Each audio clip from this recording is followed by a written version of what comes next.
Bonjour les amis, bienvenue sur Metify, la chaîne de l'actualité crypto et la chaîne qui met en lien les outils du Web 3.0 avec les outils de la nouvelle technologie, sans oublier les outils de l'intelligence artificielle mise ensemble. Alors, l'actu du jour prévoit plutôt quelque chose de très intéressant et c'est après le générique que nous allons faire une analyse un peu plus profonde. Alors, on lance.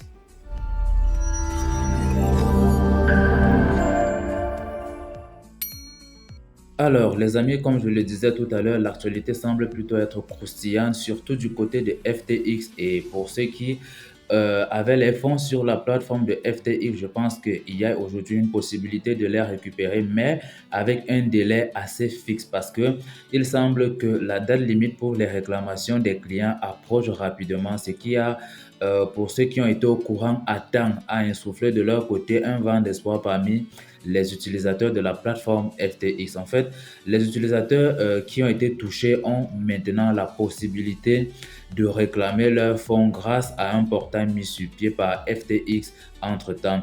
Et en effet, FTX a envoyé un mail à tous les utilisateurs pour les informer de la date limite de réclamation de fonds sur la plateforme.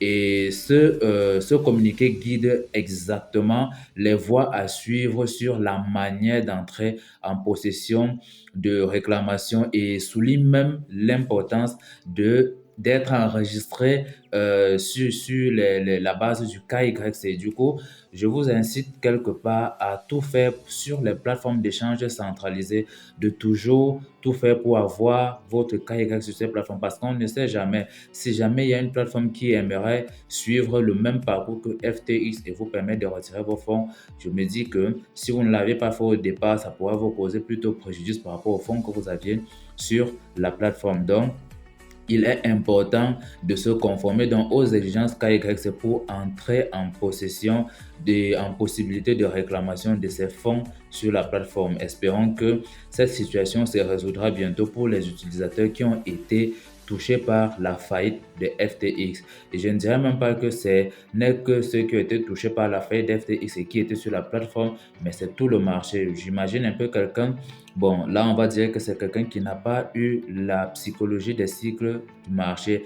Et j'imagine quelqu'un qui a acheté euh, quand on était au pic du marché et qui s'est retrouvé avec toute la cascade d'événements qu'il y a eu par la suite. J'imagine même pas à quoi ressemblerait son portefeuille au jour d'aujourd'hui. Mais bon, dans ce sens-là, bon, je pourrais dire juste que ça pourra apprendre à ces personnes, mais rassurez-vous de toujours savoir sur quoi vous mettez les pieds avant de mettre vos pieds là-dedans et rassurez-vous, prenez l'information comme il se doit. Et pour la suite même de l'actualité, il semblerait que Bitmain ait déclaré et décidé d'investir 53,9 millions de dollars pour acheter 27 000 mineurs de dernière génération, notamment les types de mineurs, les mineurs de type S19J XP. Je pense qu'il a fait les achats du côté de Core Scientifique en cash et en action.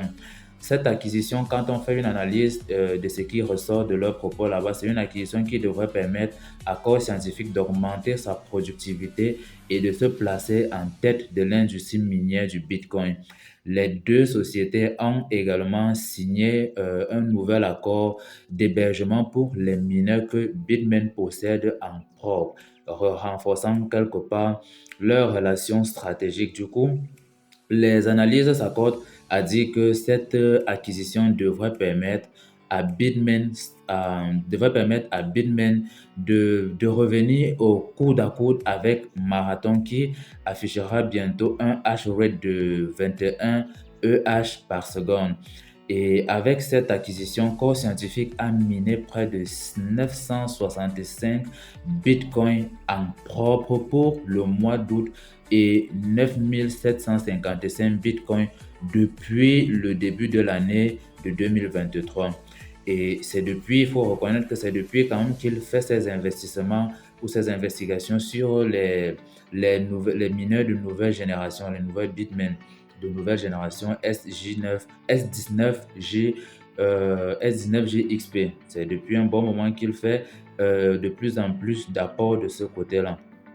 C'est malheureux quand même, c'est malheureux que l'intégralité de cette moisson du côté de corps scientifique non pas de corps scientifique, mais du côté de Bitmain. C'est malheureux que l'intégralité de cette moisson, pour ceux qui ne le savent pas, ait dû être vendue parce qu'il fallait rééquilibrer du côté de la demande énergétique effectuée par l'activité minière du côté de Bitmain.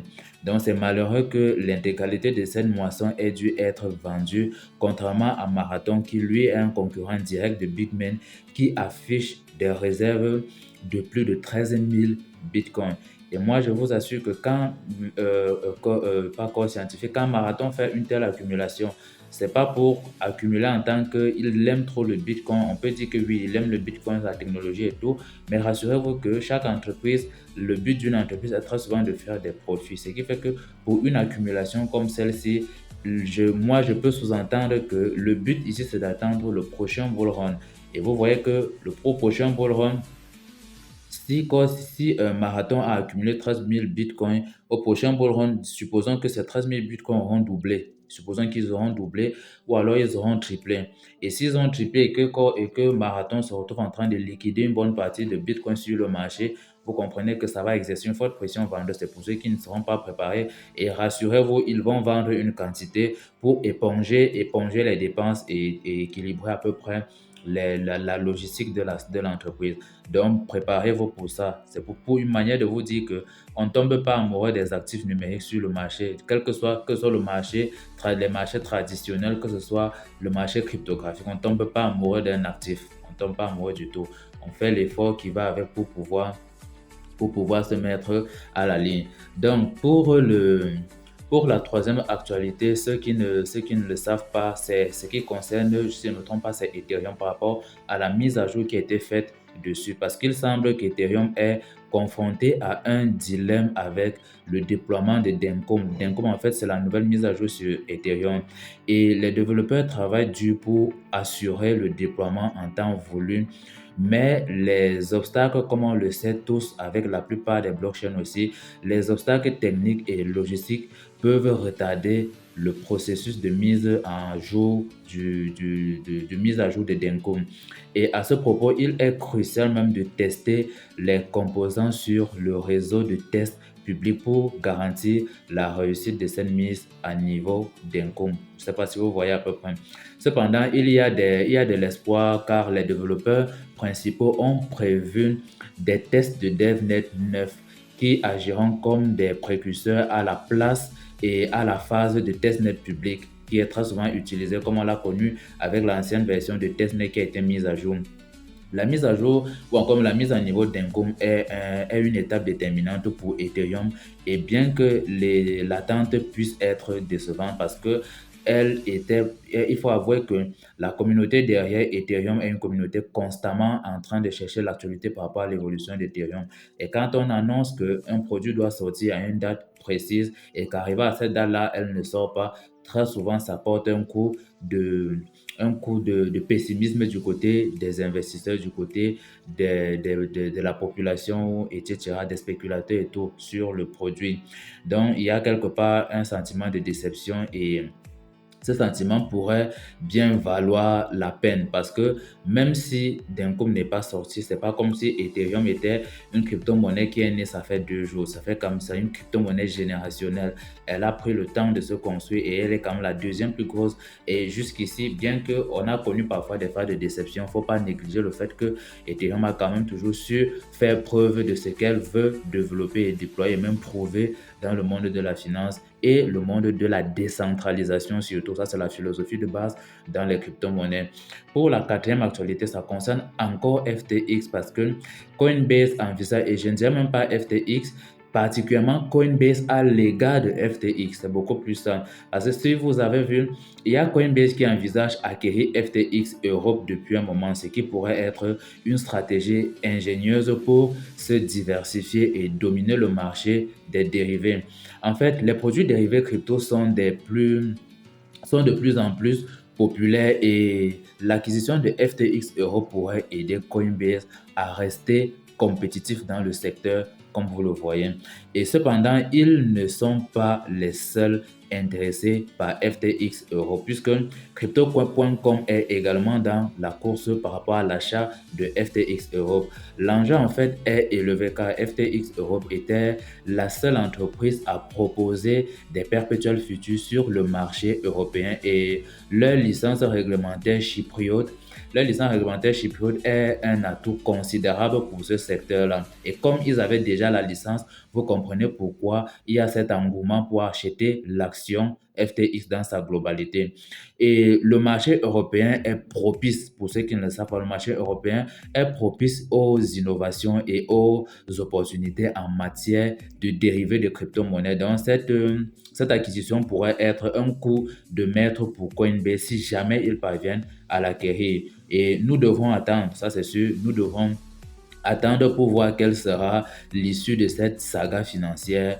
Et une chose est sûre, ça c'est sûr, une chose est sûre, avoir tous ces gens qui tournent autour de FTX, et c'est pas que ces institutionnels, allez voir tous, un truc est sûr, c'est que tous les jours, tous les joueurs cherchent, tous les joueurs, tous ces institutionnels ou encore tous ces acteurs de la finance décentralisée cherchent à tirer le gros lot dans le grand casino de la finance, parce que tant qu'on est bien positionné, il y a quelque chose d'intéressant à faire. Pour ceux qui connaissent même celui qui détient Hotbit, bon c'est Hotbit, oui si je ne me trompe pas, aujourd'hui c'est HTX. Donc ce n'est plus Hotbit, ils ont changé, ils ont dit HTX. Lui également, je sais pas, il s'appelle Sun quelque chose. Il a essayé de voir dans quelle mesure il pouvait acquérir l'action FTX dans sa globalité. Donc, pour la prochaine actualité, c'est celle qui porte sur USDT. Il faut savoir que USDT tente d'évoluer et il s'intéresse déjà au mining des crypto-monnaies, particulièrement au mining de Bitcoin. Et ceux qui suivent la chaîne, je l'ai annoncé, je crois, dans 2 à 3 vidéos où je disais qu'ils ont investi dans le mining des crypto-monnaies, tout en mettant en avant également la promotion des énergies vertes de ce côté-là, en minant avec, par exemple, les ressources hydroélectriques et les ressources à panneaux solaires et tout ça. Et ça, en ce qui concerne donc Tether, l'émetteur de stablecoin USDT, celui-ci a récemment donc commencé les tests de Moria.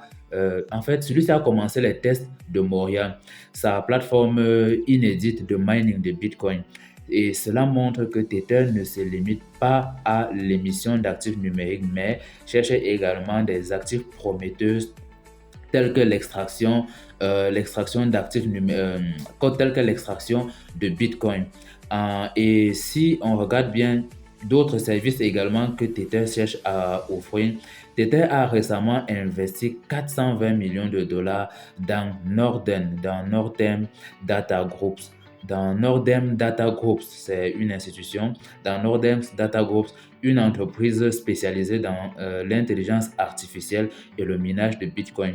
Et cet investissement permettra à Tether de s'approprier l'expertise de Northern Data Group et c'est ça, l'expertise de Northern Data Group et d'ajouter à sa liste d'activités la vente et la location des puces GPU H100 de Nvidia. Non, oui, de Nvidia Moria. Le logiciel de mining de Bitcoin de Tether utilisera également l'intelligence artificielle pour l'analyse et l'agrégation d'informations, ce qui représente une sorte de véritable révolution dans le secteur du mining des crypto-monnaies. Et ça, honnêtement, ça porte un coup parce que faut dire que USDT, c'est un stablecoin, mais je ne parlerai pas du stablecoin. C'est une entreprise, l'entreprise qui est derrière l'USDT, c'est une entreprise qui a souvent reçu beaucoup de critiques à l'égard du fait que la façon dont l'USDT était constitué ne donnait pas une totale confiance de la part des pro-crypto vis-à-vis du fait qu'on doit avoir un stablecoin pour $1 de l'autre côté, avec parfois avec une surcollatérisation, j'espère que j'ai bien dit sur un, un, un, un collatéral, mais vous mettez sur devant. Je n'arrive pas à prononcer le terme dans son ensemble. En tout cas, un collatéral avec sur devant, donc un excès de collatéral, un excès de collatéral ou oui, un excès de collatéral pour les USDT en forme de crypto numérique, ça c'est ce que je dis. Bon, il a souvent reçu beaucoup de critiques et il faut remarquer qu'il continue d'évoluer dans le secteur et à proposer même de nouveaux services. Et pour la sixième actualité, selon les experts de Bloomberg, le Bitcoin réduit son impact environnemental tout en continuant de croître. Et c'est ça qui est en train de faire le point des débats de nos jours. Bitcoin devient de plus en plus vert en fait. Bitcoin devient de plus en plus vert grâce à l'utilisation de plus de 50% d'énergie verte dans son minage. Et je vous l'ai dit tout à l'heure pour le cas de USDT, je ne sais plus quel est le pays dans lequel ils avaient investi, mais ils avaient investi dans le but où on devait utiliser les panneaux solaires, les éoliennes et pourquoi pas les énergies hydro pour pouvoir faire le minage du Bitcoin. Vous voyez, donc ce sont les sources d'énergie moins chères, ce qui conduit donc à une augmentation de, du hash rate. Il y a une augmentation du hash rate. Si je ne me trompe pas, au Congo également, il y a un zoo qui a utilisé le surplus d'énergie produit par les barrages hydroélectriques pour pouvoir miner du Bitcoin. Et c'est ça en fait. Tant que ce n'est pas des énergies fossiles, c'est ça, énergies fossiles ou encore des énergies artificielles là, et on utilise les énergies vertes, c'est une bonne chose pour le Bitcoin. Et ça montre que votre Bitcoin est résilient et il adopte le comportement de l'antimatière, non, l'antifragile. C'est-à-dire, on aura beau lui casser la gueule, mais il se ressortira toujours un peu plus solide pour les jours à venir. Et cette tendance pourrait même attirer davantage d'investisseurs institutionnels, notamment ceux qui sont axés sur l'ESG, la promotion des énergies vertes. Et en effet, la transition de la plus grande blockchain de l'industrie des crypto-monnaies vers l'énergie verte attire l'œil des grands investisseurs ESG. Et ça, c'est sûr. Et vous l'avez vu. Prenons rien que le cas de l'USDT qui a investi près de 420 millions de dollars. Et USDT n'est rien par rapport aux plus gros institutionnels. Moi, je peux vous le garantir. Je peux vraiment vous le garantir. Pour la dernière actualité, si je ne me trompe pas, pour la dernière actualité, il s'agit là encore de la Fed qui frappe et qui menace le secteur des crypto-monnaies, puisque la Fed explore. Et si je vous dis même que ce que je dis, je vais vous dire le contraire à l'intérieur par rapport à la Fed, parce qu'ils sont poursuivis par un combat qu'on retrouve du côté de l'Amérique entre les démocrates et les républicains. Et le combat, je vous assure, il est chaud. Il est chaud de chez chaud. En fait, la Fed explore la tokenisation des crypto-monnaies après que l'échec des MNCBDC soit la cause d'un combat entre les démocrates et les républicains de leur côté là-bas. Et qu'est-ce qu'on doit savoir de ça? Ce qu'on doit savoir, c'est que la Fed la Fed qui est la gardienne du dollar américain, travaille avec acharnement pour maintenir l'équilibre économique du secteur. Et vu que ce sont eux-mêmes qui sont à peu près la cause de l'effondrement de la situation dans laquelle on se trouve actuellement, et que suite au retour mitigé concernant son projet de monnaie numérique de banque centrale, notamment les MNCBDC, elle se dirige maintenant vers la tokenisation des actifs du monde réel. La tokenisation des actifs du monde réel. Il est certes vrai que la tokenisation des actifs du monde réel rejoint à peu près la philosophie du Forum économique mondial, qui est une politique que je n'admire pas beaucoup, mais il est possible qu'avec ce que pensent déjà les Américains sur la tokenisation des actifs réels, qu'ils le pensent d'une autre manière et non pas sur la manière où ils vont détenir tout le pouvoir là-dessus, parce que cela pourrait introduire une nouvelle facette de l'écosystème financier qui existe déjà, notamment l'écosystème financier décentralisé et l'écosystème financier centralisé. Et la tokenisation des actifs réels pourrait combiner les atouts des actifs traditionnels à la flexibilité des crypto-monnaies et ensuite fluidifier les transactions, booster la liquidité et jeter un pont entre la finance traditionnelle et le numérique. Pour ceux qui voient un peu l'enjeu, sachez que c'est du costaud parce que la Fed vise manifestement à instaurer une confiance renouvelée et une stabilité dans l'univers des crypto-monnaies en liant des actifs numériques à des valeurs tangibles. C'est-à-dire, il faudrait qu'on ait quelque chose d'assez plus concret à ce niveau-là, vérifié par la blockchain et certifié aussi par le monde réel. Et les barrières pour les investisseurs potentiels sont amoindrir de plus en plus grâce à la tokenisation. Et c'est ça, c'est ce qui rend le marché plus accessible tout en favorisant une standardisation de la part du fait que tout le monde puisse avoir accès à ce côté-là. Et la Fed envisage même depuis un moment donc de tokeniser des secteurs comme l'immobilier ou les obligations et même oui, l'immobilier, les obligations. Et il cherche à anticiper un monde où les transactions internationales se dérouleraient avec une fluidité inégale. Et c'est tout ce que Bitcoin propose depuis le début. Bien qu'on peut connaître on appelle ça comment déjà? Bien qu'on peut connaître des pardon, bien qu'on puisse connaître des congestions, des périodes de congestion sur le réseau Bitcoin, ce n'est pas une limite parce que Bitcoin a donné le socle de base qui aujourd'hui donne la possibilité d'avoir des blockchains qui viennent avec de nouvelles technologies et de nouvelles révolutions. Et comme c'est donc un avantage, ou encore bien que les avantages de la tokenisation des biens immobiliers soient une évidence, parce qu'il y a toujours un bien que ce soit donc une évidence, leur intégration totale au sein du secteur financier demandera un temps. Et ça va vraiment demander du temps du moment qu'il faut trouver donc le bon accord, le juste milieu pour pouvoir sceller le contrat qui va faire tout le monde pourra être à l'aise dans ce secteur-là. Mais ça arrive même à grands pas.